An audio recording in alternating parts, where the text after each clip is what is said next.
오늘도 말씀과 기도로 목요일 하루를 시작하는 우리 모든 성도들 가운데 하나님의 놀라운 은혜가 언제나 함께하여 주시기를 주님의 이름으로 간절히 축원드립니다.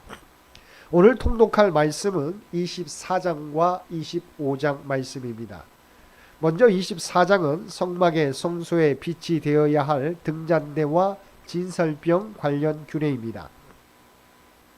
1절에서 4절에서 언급되고 있는 등잔대는 어두운 성소안을 밝히기 위한 기구였습니다. 3절을 보면 대제사장은 날이 어두워지면 성소 안에 들어가 등잔대에 불을 밝혀야 했으며 등잔불을 정리하고 보살펴 아침이 되어 날이 밝아오기까지 불이 꺼지지 않도록 해야만 했습니다. 이런 사실에서 우리는 중요한 영적 교훈을 얻게 됩니다. 사실 성소에서 등잔대가 밝히던 빛은 영적으로 복음을 상징합니다. 그런데 3절과 4절에 보면 등잔대에 불을 밝히고 정리하는 일은 끊이지 않고 영원토록 지속되어야 할 것으로 언급되고 있습니다. 이것이 의미하는 바는 성도가 끊임없이 복음의 진리를 밝히는 등잔불의 역할을 감당해야만 한다는 것입니다. 성도는 죄악의 흑암으로 어두운 세상을 향해서 끊임없이 복음의 빛을 밝혀야 합니다. 그래서 죄악으로 어두운 세상이 복음의 빛으로 밝아지고 그로 인해서 하나님의 구원의 역사가 끊임없이 이루어지도록 해야 합니다. 이것이 바로 이 땅에 성도가 존재해야 될 이유이자 가치입니다. 5절부터 9절까지를 보면 진설병에 관한 규례가 나옵니다. 진설병은 성소와 그에 따른 모든 것들이 그런 것처럼 예수 그리스도를 상징하는데 특별히 그것이 나중에 제사장들의 양식이 되었다는 점에서 생명의 떡이 되신 예수 그리스도를 상징합니다. 우리에게 영생을 주는 참 양식은 오직 생명의 떡이신 예수 그리스도 뿐입니다. 예수 그리스도만이 우리로 하여금 진정한 생명을 영원토록 누리게 할 수가 있는 것입니다. 예수 그리스도께서는 이 사실을 요한복음 6장 51절에서 분명히 말씀하셨습니다. 나는 하늘에서 내려온 살아있는 떡이니 사람이 이 떡을 먹으면 영생하리라. 내가 줄 떡은 곧 세상의 생명을 위한 내 살이니라. 그러므로 성도 여러분, 우리는 오직 생명의 떡이신 예수 그리스도를 먹음으로 살아가는 자들이 되어야 하겠습니다. 곧 예수 그리스도를 온전히 믿고 그와 동행함으로 그가 공급하시는 모든 은혜를 힘입어 살아가는 자들이 되어야 하는 것입니다. 그럴 때 우리는 이 땅에서 풍성한 삶을 살 수 있을 것이며 영원토록 주 안에서 기쁨과 만족을 누리게 될 것입니다. 본문 5절과 6절을 보면 하나님께서는 12덩이의 떡을 구워 하나님 앞에 있는 순결한 상 위에 두 줄로 한 줄에 6개씩 진설하라고 말씀하셨습니다.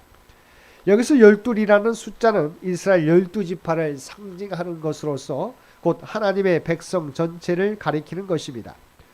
그러므로 12덩이의 떡이 하나님 앞에 드려졌다는 것은 곧 모든 하나님의 백성들이 하나님께 온전히 삶을 헌신했음을 교훈하고 있는 것입니다. 생명의 떡이신 예수 그리스도로 말미암아 참 생명을 얻은 하나님의 백성들은 반드시 자신의 몸을 온전히 드려서 하나님께 헌신된 삶을 살아야 한다는 것입니다. 10절과 11절을 보면 슬로미스의 아들이 한 이스라엘 사람과 싸우다가 여호와의 이름을 모독하고 저주하는 사건이 발생합니다. 그 싸움의 근본적인 이유는 슬로밋이 이스라엘 여인이었음에도 불구하고 애굽 사람과 결혼한 데에 있었습니다. 사실 하나님을 모르는 이방인과의 무분별한 통혼으로 인해서 이스라엘 가운데는 영적 타락을 가져오는 암적 요소가 항상 있어 왔음을 우리는 성경을 통해서 보게 됩니다. 그중 한 애가 본문에 나타난 슬로밋의 아들의 신성 모독 사건입니다. 이처럼 성도가 불신자와 결합하게 될 때 신앙적 타락을 가져올 가능성이 매우 높은 것을 우리가 알고 경계해야 할 것입니다. 17절에서 22절의 상해죄 처벌 규례는 우리에게 하나님의 공의로우심을 잘 보여주고 있습니다.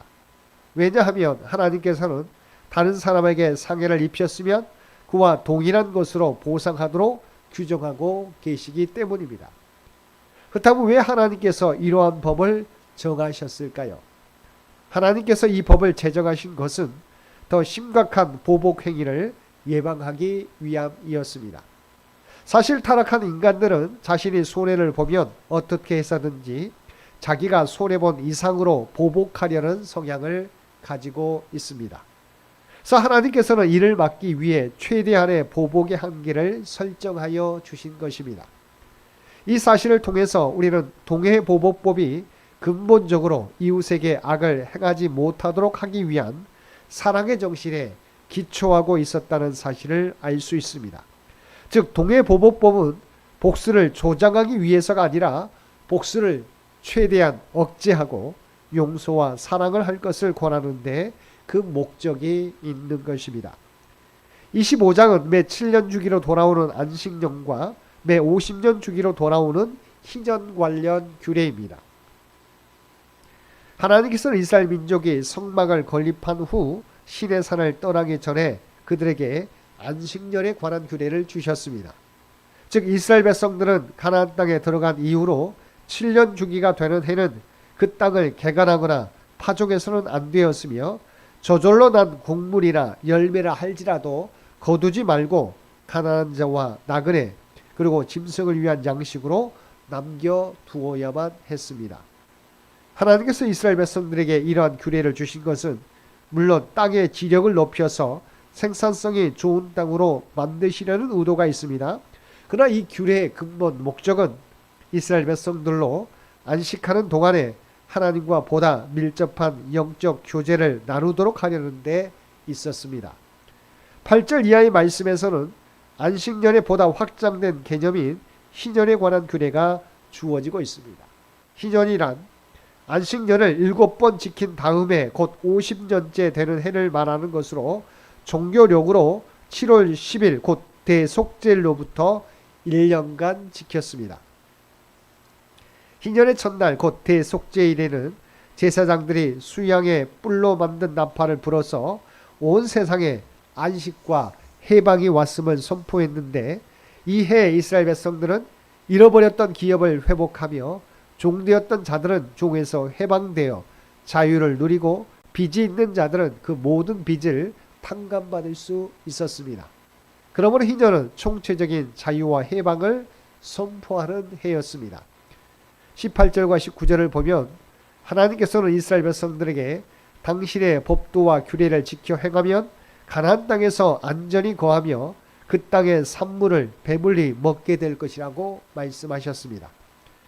이런 이스라엘 백성들이 하나님의 법에 순종하면 하나님께서 약속하신 복을 받게 될 것이라는 의미입니다. 그러나 이는 또한 역으로 말하면 만약 그들이 하나님의 법에 순종하지 않는다면 하나님께서 약속하신 복을 받을 수 없으며 오히려 저주를 받게 될 것이라는 의미도 내포되고 있습니다. 23절 이하의 말씀에서는 희년과 관련한 토지 및 가옥 매매와 무르는 것에 관한 규례를 기록하고 있습니다. 가나안 땅은 근본 하나님의 소유로 이스라엘 백성들은 단지 하나님의 소작인으로 땅을 분배받았습니다. 따라서 그들은 땅을 마음대로 사거나 팔 수 없었습니다. 다만 가난으로 인해 생계 위협을 받을 때는 토지를 매각할 수 있었습니다. 하지만 이마저도 근족이 대신해서 물어주거나 가까운 친족이 대신해서 물어주거나 희년이 돌아오면 다시 돌려받을 수 있었습니다. 그러나 가옥에 대해서는 예외가 있었습니다. 즉 성 밖의 가옥은 영원히 팔 수 없었으나 성 내의 가옥은 1년 내에 무르지 않으면 그것은 산자의 소유로 영원히 확정되었습니다. 그래서 희년제도 자체가 가난한 자를 위한 제도적 구제책인 만큼 부자들의 소유인 성내 가옥에까지 그것을 적용시킬 필요가 없었기 때문입니다.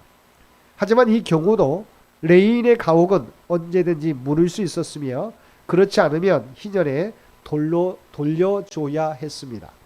그것은 레인이 하나님이 그들의 기업이 되셨고 또한 그들의 소유가 미비했기 때문입니다. 25절에서 보는 바와 같이 고대 이스라엘 사회에는 흔히 고엘 제도로 부르는 가까운 친족의 의무 제도가 있었습니다.